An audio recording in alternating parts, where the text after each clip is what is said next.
Hello, Perseverance. The best school has come to stay in the city of Calabar. It is called Beryl International School.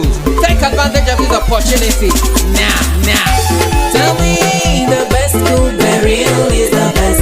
Tell me the best school. Alright. Greetings to you all, pupils of grade 5. How are you doing at home? I believe you are keeping safe and also obeying the social distance rule. Alright, I welcome you all to our today's class on basic science. And today on basic science, we'll be looking at gravitational and magnetic force.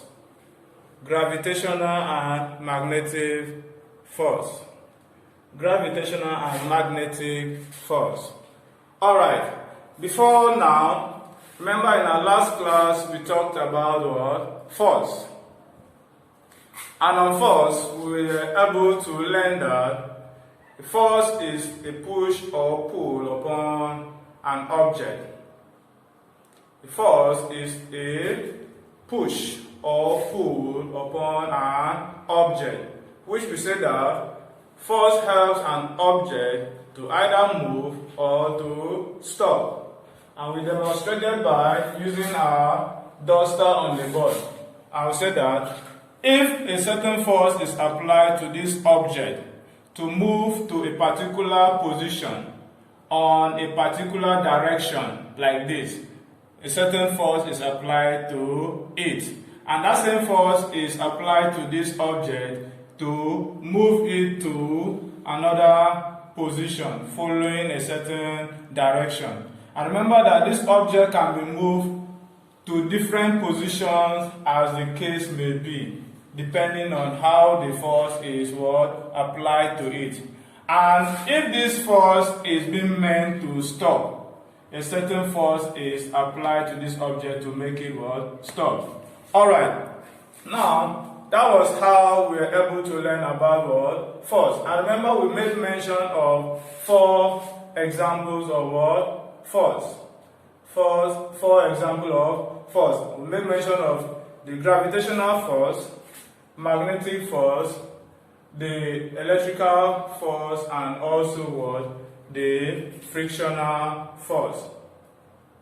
We made mention of the gravitational force, the magnetic force, the electrical force, and the frictional force. Now, in our last class, we were able to talk about all of these examples of force, as we were taught.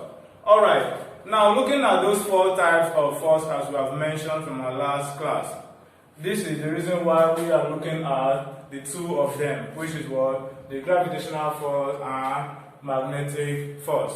So I'm going to take a quick look at this gravitational force and magnetic force. Alright, now talking about gravitational force, like we said, gravitational force has to do with the force of gravity. When you remember that last class very well, you get to understand that Mr. Joseph actually explained that there's a certain force that is responsible for attracting object from the Earth's surface, which is above the Earth's surface, from the sky, for instance. If a particular object is thrown up there, there's a particular force that attract this object down to the earth. I also made mention of example of falling leaves or falling fruit from trees. Now this fruit falls from the tree down to the earth and not upward. Now this fruit that falls down to the earth comes down because of this force of gravity that is concentrated on this object and pull them down.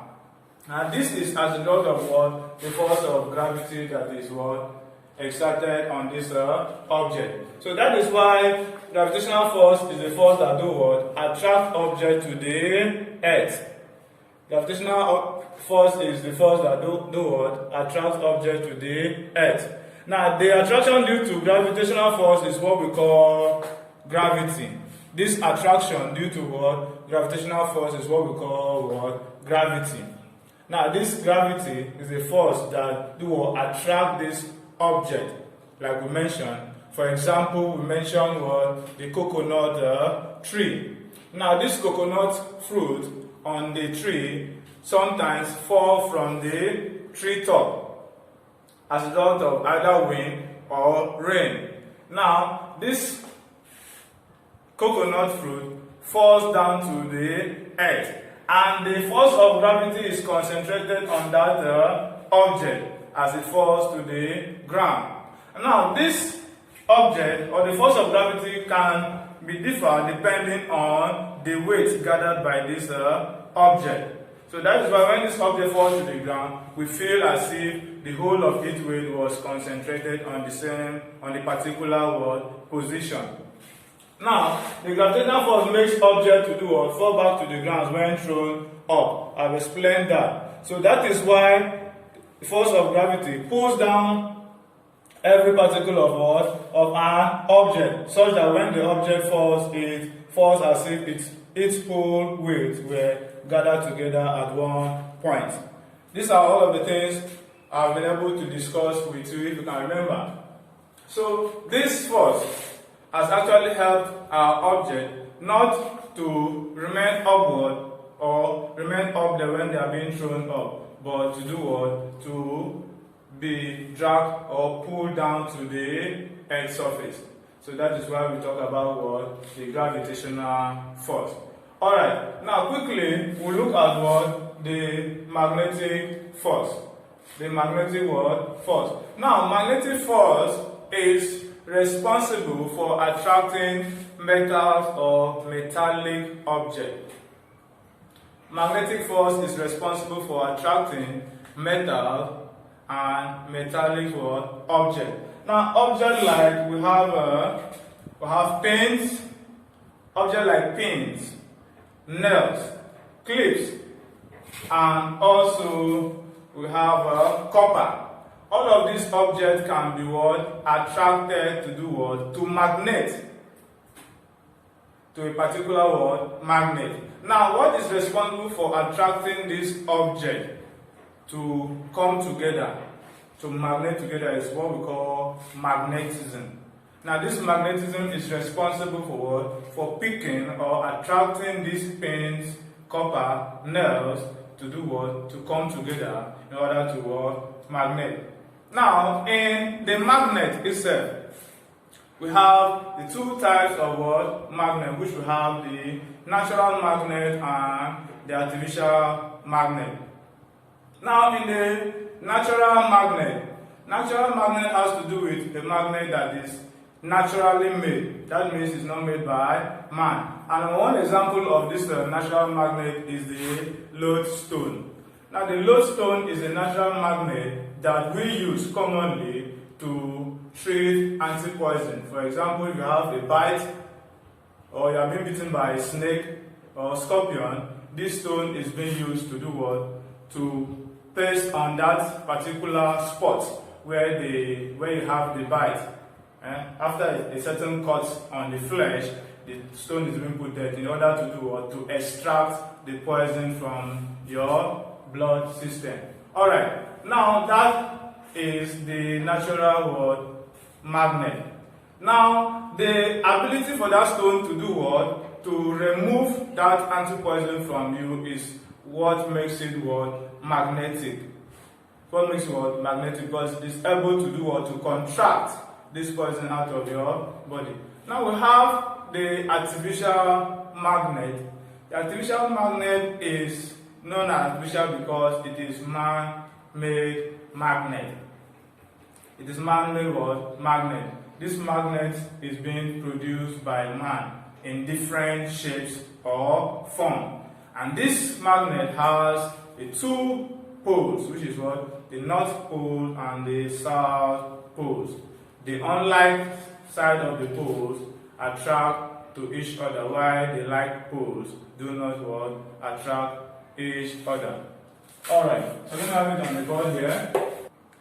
Alright, now we have been able to discuss the magnetic force. So having it on the board here, we say that the magnetic force picks metallic objects such as pins, nails, clips, and copper, and attracts them to magnet. Now the process by which magnets attract metals is called what? Magnetism. Now magnet has two poles, just like I said. The two poles are the North Pole and the South Pole. Now they are natural and artificial magnet. And an example of a natural magnet is what we call the lodestone. Like I explained, the lodestone is that natural magnet we use in extracting what? Snake bite or scorpion bite from our body. Now, we are going to quickly look at what? The properties of magnet. Properties of magnet. Now, this object that has this ability to attract pins, clips and nails as well as coppers together. What are its properties? What are those things that are made up of this object in order to make it have the ability to attract object? Now, one of the properties of what magnet is that magnet has what? Magnetic force. Magnet has magnetic force, which allows them to attract metals or metallic objects. Now remember, we're talking about what? Gravitational and magnetic what? Force. So because magnet has magnetic what? Force, that is one of the reasons why it allows them to do what? To attract metals or metallic what? Object. So this is one of the properties of what? Magnet. Remember, it has what? Magnetic force, which allows them to attract metals or metallic what? Object. Magnet also have magnetic field in them. That is going to be our number 2 properties of magnet. So for number 2, I said that magnet have magnetic fields around them. Magnet has magnetic fields around them. That is why magnet can or is able to do what? To attract all of these objects we have mentioned before. Now, number 3 properties of magnet is that magnet have the North Pole and the South Pole, just like I've explained before in the magnetic force. So magnet have the North Pole and the South Pole as its property. Alright, number 4 says magnet can produce electricity. Magnet can produce what? Electricity. Then, number 5, permanent magnet will turn magnetic materials into temporary magnet.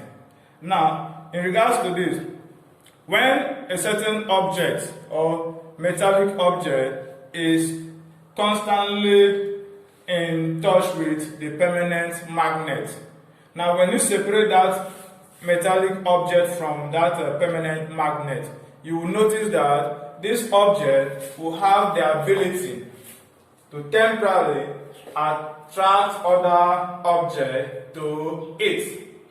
For example, if you have a permanent magnet and you have your tester or your screwdriver in contact with this permanent magnet after a certain period of time, you see that you'll be able to use this your screwdriver or tester to pick other metallic objects like the screw nails or the screw itself from a certain surface. Now that magnet has been able to help that material to have what? To have a temporary magnet in order to attract object. Alright, we have been able to list 5 properties of magnet. For your level, we are going to stop here. But know that there are other properties of magnet. Properties of magnet do not just end at 5 properties. We have other ones, but for a level, we need to stop here. But as time goes on, we'll learn other properties of what? Magnet. Alright, remember we have been able to discuss about what? Gravitational and magnetic force. Gravitational and what? Magnetic force. And we have also said that gravitational force is the force that is responsible for attracting objects from the sky down to the earth. Now this object can be leaves, can be fruits from plants or trees. All of this, and we also mention example like the coconut fruit that can fall from the sky down here. Now this coconut fruit that falls from its tree is being directed to the ground as a result of what? The force of what? Gravity. It's this gravitational force that is responsible for pulling this object and other object that is being thrown into the sky down to the earth. So these objects are able to come back to the earth as a result of what? Gravitational force that is being exerted on it or them. Alright, talking about the magnetic force, we have said that magnetic force picks metallic objects such as pins, nails, and copper, as well as clips, and attract them to magnet. Now that process by which magnet attract metal is what we say is called what? Magnetism. And we went further to state the two poles of magnet, which is the north and the south pole, as well as the natural and artificial magnet. And we say that the natural, or the example of natural magnet is the lodestone, and I've explained what we use it for. Then we also talk about the properties of what? Magnet, which we have listed about 5 different properties of magnet. So with this, we have come to the end of this very interesting topic. Now, before we go, we'll quickly look at our assignment. So please take down this assignment question and do it for me. Alright, so on the assignment, you are asked to do what? Briefly explain what you understand by gravitational force. And I believe you have been taught. Alright, then number 2 says, discuss the term magnetic force and state 4 properties of magnet.